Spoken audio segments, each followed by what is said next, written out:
আসসালামু আলাইকুম প্রিয় দর্শক বন্ধুরা, welcome to techs and YouTube channel and Facebook page. আশা করি আপনারা সকলে অনেক ভালো আছেন।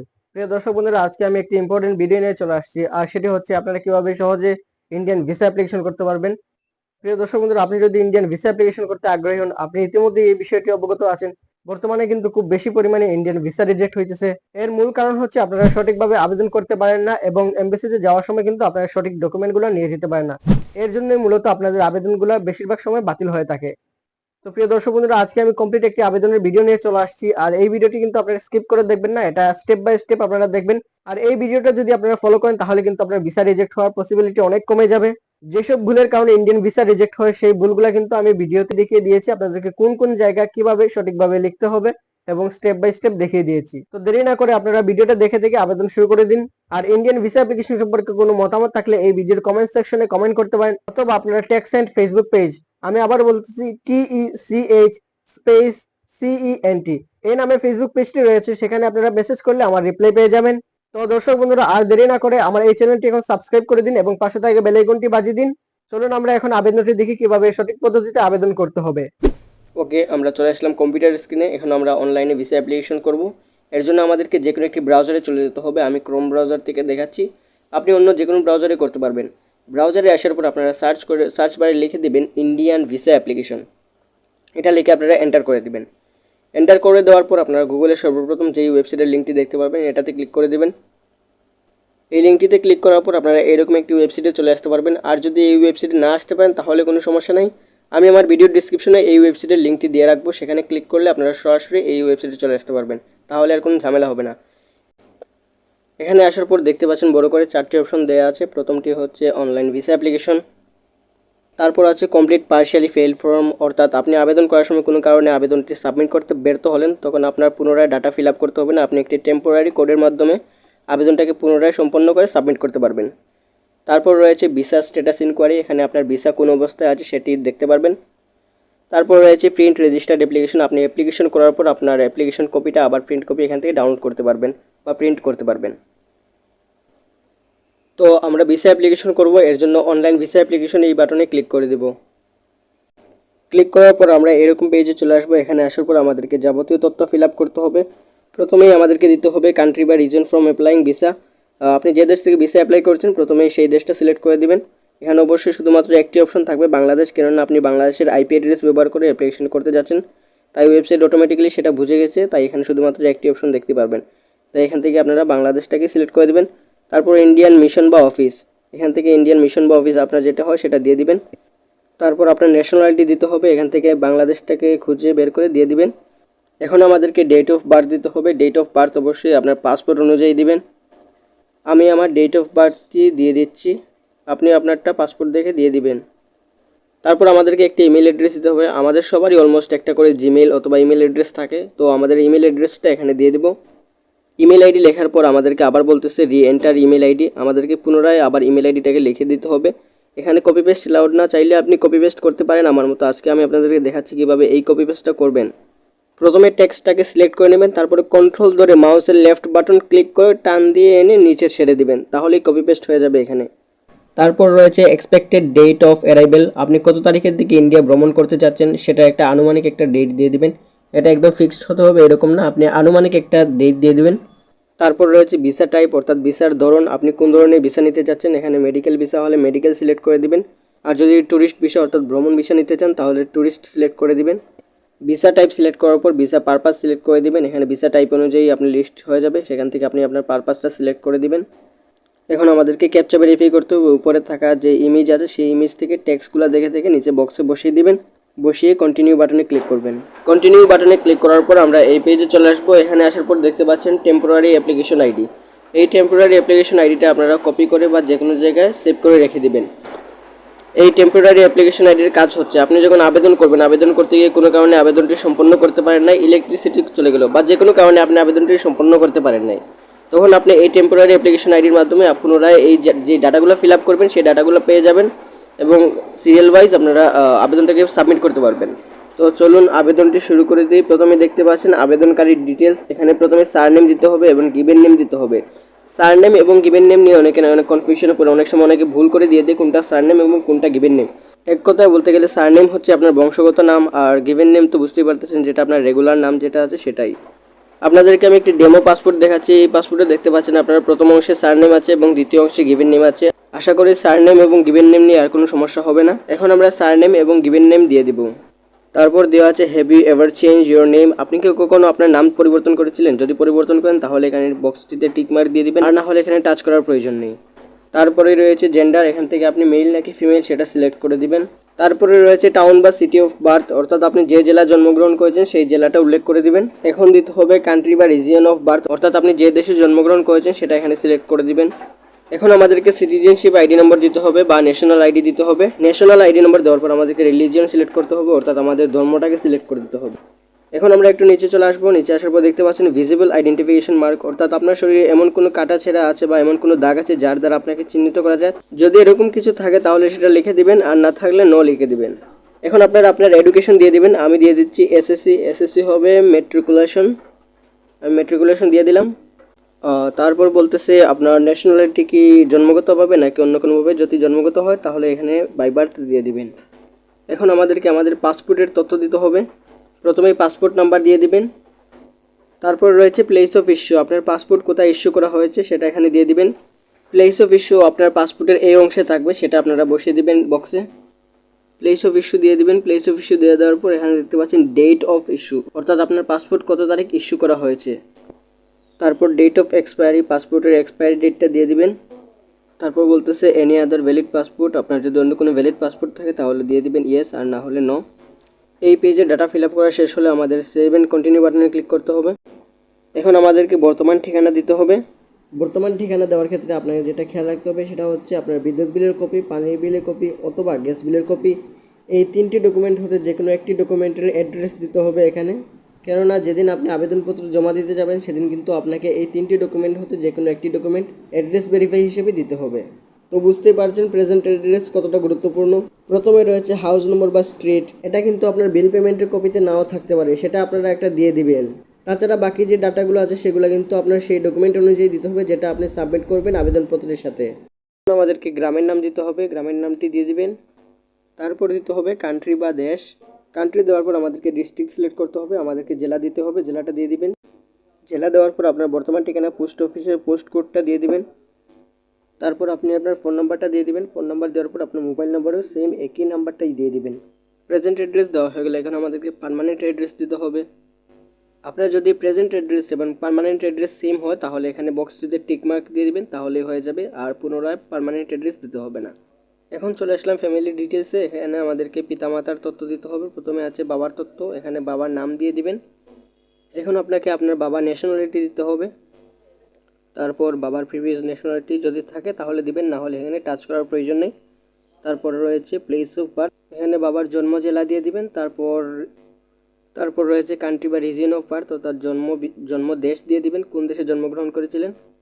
দেওয়ার পর সেম একইভাবে মাদার সিডিল দিয়ে দিবেন, মায়ের তথ্যগুলো দিয়ে দিবেন, মায়ের নাম, মায়ের ন্যাশনালিটি বা রিজিয়ন, তারপর মায়ের প্রিভিয়াস ন্যাশনালিটি থাকলে দিয়ে দিবেন, তারপর মায়ের প্লেস অফ বার্থ অর্থাৎ জন্ম জেলা দিয়ে দিবেন, তারপর কান্ট্রি দিয়ে দিবেন যে দেশে জন্মগ্রহণ করেছিলেন। এখন আমাদেরকে ম্যারিটাল স্ট্যাটাস দিতে হবে, অর্থাৎ আপনি বিবাহিত নাকি অবিবাহিত সেটা এখান থেকে সিলেক্ট করে দিবেন। বিবাহিত হলে মেরিড, আর না হলে সিঙ্গেল। মেরিট সিলেক্ট করলে আপনাকে স্পাউস ডিটেলস দিতে হবে, আপনি আপনার স্বামী বা স্ত্রীর নামটা দিয়ে দিবেন, আর না হলে সিঙ্গেল দিলে কিছু দেওয়ার প্রয়োজন হবে না। তারপর রয়েছে grandfather or grandmother, paternal or maternal, অর্থাৎ আপনার দাদা দাদি বা নানা নানি কেউ কি পাকিস্তানের নাগরিক ছিলেন বা কেউ কি পাকিস্তানে বসবাস করতেন। এখানে আপনারা সবসময় নো দিবেন, কেননা এখানে ইয়েস দিলে ভিসা পাওয়ার পসিবিলিটি অনেক কমে যাবে। এখন আপনাদেরকে আপনাদের অকুপেশন দিতে হবে, প্রেজেন্ট অকুপেশনটা আপনারা এখান থেকে দিয়ে দিবেন। আপনি যদি সরকারি চাকরিজীবী হন তাহলে গভর্নমেন্ট সার্ভিস দিবেন, আর গভর্নমেন্ট সার্ভিস দিলে অবশ্যই আপনাকে আপনার অফিস থেকে এনওসি লেটার, অর্থাৎ আপনাকে নো অবজেকশন সার্টিফিকেটটা দিতে হবে। আপনি যখন এমবেসিতে যাবেন সেটা অবশ্যই আপনাকে মাথায় রাখতে হবে। আর কোনো দোকানে চাকরি করলে সেই দোকানের কোনো দোকানে যদি চাকরি করেন তাহলে সেই দোকান থেকে আপনি একটি সার্টিফিকেট নিয়ে নেবেন।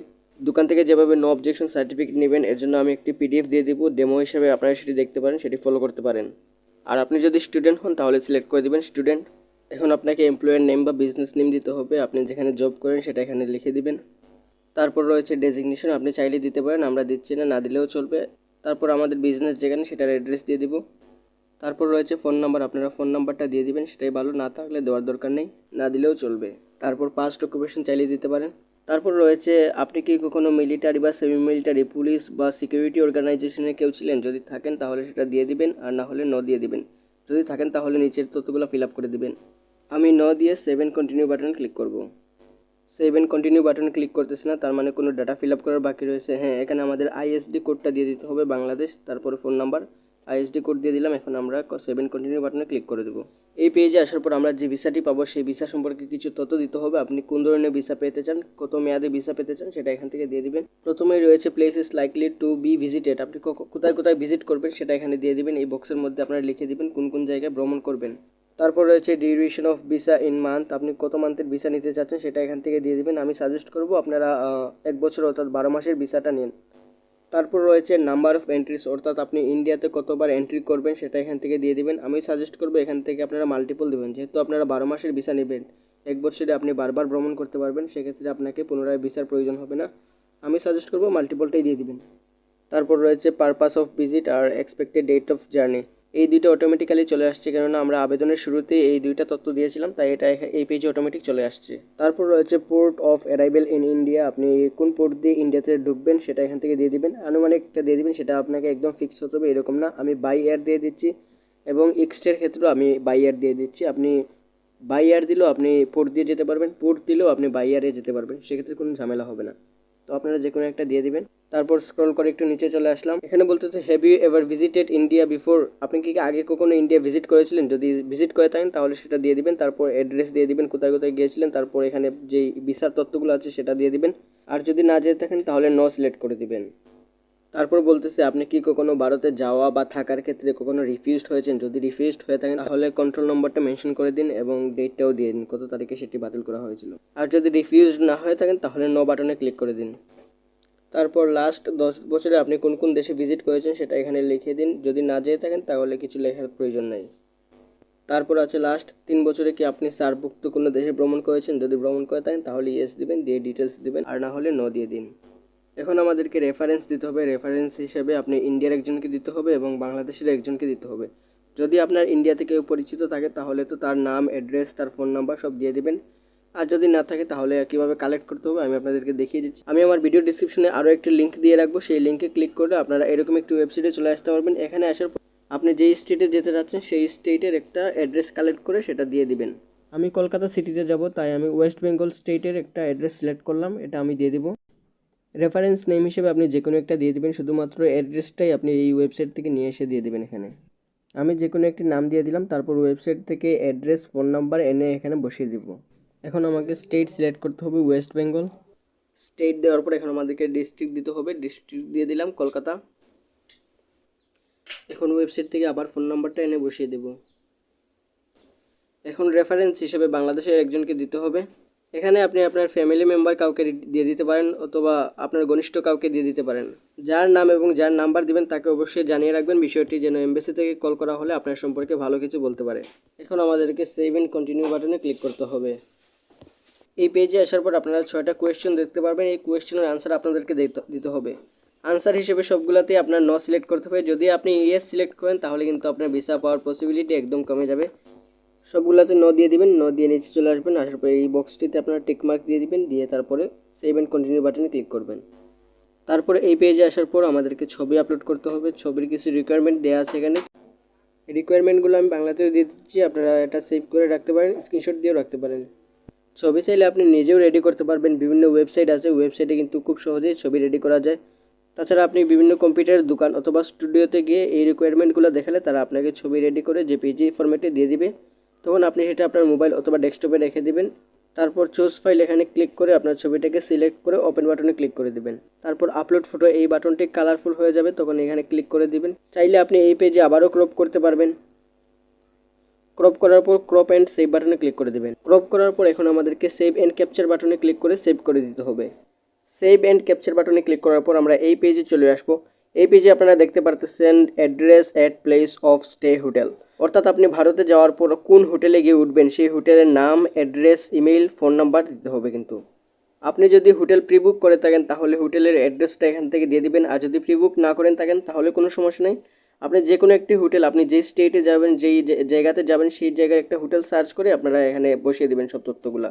কিভাবে আপনারা হোটেল সার্চ করে বের করবেন আমি বলে দিচ্ছি। আপনারা গুগলে চলে যাবেন, গুগলে গিয়ে আপনার স্টেট তারপরে আপনার হোটেল লিখে সার্চ করে দিলেই কিন্তু আপনারা যে স্টেটে যাবেন সেই স্টেটের হোটেল লিস্ট পেয়ে যাবেন। সেখান থেকে যে কোনো একটা হোটেল সিলেক্ট করে সেটার নাম, অ্যাড্রেস, ইমেল, ফোন নাম্বার দিয়ে দিবেন। আর যদি আপনি সার্চ করে হোটেল ঠিকমতো খুঁজে না পান তাহলে কোনো সমস্যা নেই, আমার এই ইউটিউব চ্যানেলটা আপনারা সাবস্ক্রাইব করে আমার ফেসবুক পেজে চলে আসবেন। ফেসবুক পেজের নাম হচ্ছে TECH স্পেস CENT, এই নামে ফেসবুক পেজটি রয়েছে। সেখানে আপনারা একটা SMS করে দিবেন। অবশ্যই আমার চ্যানেলটি সাবস্ক্রাইব করে তারপরে যাবেন। সেখানে SMS করলে আমি নিজে কিন্তু আপনাদেরকে একটি হোটেল অ্যাড্রেস এবং হোটেলের যাবতীয় তথ্য বের করে দিয়ে দেবো। তারপর আপনারা জাস্ট কপি করে এই ওয়েবসাইটে এনে বসিয়ে দিবেন। এখন আমাদের কিন্তু ভিসা অ্যাপ্লিকেশনের যাবতীয় ইনফরমেশন দেওয়া শেষ হয়ে গেছে। এখন আমরা জাস্ট কন্টিনিউ বাটনে ক্লিক করে দেবো। এখানে আসার পর আপনার ডিটেলস থেকে কনফার্ম করতে হবে। আপনি ভালোভাবে চেক করবেন আপনার কোনো ভুল ত্রুটি হয়েছে কিনা আবেদনের মধ্যে। আবেদনে যদি কোনো ধরনের ভুল হয়ে থাকে তাহলে এখানে মডিফাই লেখা দেখতে পাচ্ছেন, এখানে মডিফাই লেখাতে ক্লিক করে আপনি আবারও সংশোধন করতে পারবেন। আর যদি আপনার সব কিছু ঠিক থাকে তাহলে এখানে ভেরিফাই বাটনে ক্লিক করে দেবেন। আপনার অ্যাপ্লিকেশন কিন্তু সাবমিট করা হয়ে গেছে। এখন দেখতে পাচ্ছেন এখানে আপনার অ্যাপ্লিকেশন আইডি দেখাচ্ছে, আপনার নাম দেখাচ্ছে। আর আপনার ব্রাউজারে কিন্তু অটোমেটিক আপনার PDF ফাইলটা ডাউনলোড হয়ে যাবে অ্যাপ্লিকেশনের। সেটা আপনাকে প্রিন্ট করতে হবে। প্রিন্ট করার পর আপনার এই আবেদনপত্রে আপনার 2 ইঞ্চি বাই 2 ইঞ্চি যে ছবিটা আপনি আবেদনের জন্য রেডি করেছি সেই ছবিটা প্রিন্ট করে এখানে বসিয়ে দিবেন। ছবি প্রিন্টের ক্ষেত্রে আপনি ল্যাব প্রিন্ট ব্যবহার করতে পারেন। ল্যাব প্রিন্ট ব্যবহার করলে ছবিটা অনেক ভালো হয়। ছবির নিচে দেখতে পাচ্ছেন সিগনেচার অপশন, এখানে কিন্তু আপনার সিগনেচার দিতে হবে। এখানে সিগনেচার দেওয়ার পর আমাদেরকে নিচে চলে যেতে হবে। নিচে কিন্তু আরেকটা জায়গা আছে, সেখানেও কিন্তু আমাদেরকে সিগনেচার দিতে হবে। সিগনেচার দুইটা দেওয়া শেষ হয়ে গেলে কিন্তু আমাদের আবেদনপত্রের মোটামুটি কাজ শেষ। এখন আমাদেরকে যা করতে হবে, আমাদেরকে পেমেন্ট করতে হবে। 828 টাকা আমাদেরকে অনলাইনে পেমেন্ট করতে হবে। তারপর আমরা অ্যাপয়েন্টমেন্ট ডেট শিডিউলটা পেয়ে যাব। সো কীভাবে পেমেন্ট করতে হবে সেই বিষয়ে কিন্তু আমার সম্পূর্ণ একটা ভিডিও তৈরি করা আছে। আপনারা ভিডিওটা দেখে স্টেপ বাই স্টেপ আপনারা পেমেন্ট করতে পারবেন 828 টাকা। তো ভিডিওর লিঙ্কটা ডিসক্রিপশনে দেওয়া আছে, সেখান থেকে ক্লিক করে আপনারা কিন্তু পেমেন্টটা করে নিন এখনই। 828 টাকা পেমেন্ট করার পর কিন্তু আপনারা অ্যাপয়েন্টমেন্ট ডেট পেয়ে যাবেন। ওই অ্যাপয়েন্টমেন্ট ডেটে কিন্তু আপনাকে যাবতীয় ডকুমেন্ট নিয়ে যেতে হবে। কী কী ডকুমেন্ট নিতে হবে আমি স্ক্রিনে দিয়ে দিয়েছি, আপনারা স্ক্রিন থেকে এটা স্ক্রিনশট দিয়ে আপনারা যাবতীয় তথ্যগুলো কালেক্ট করে নিয়ে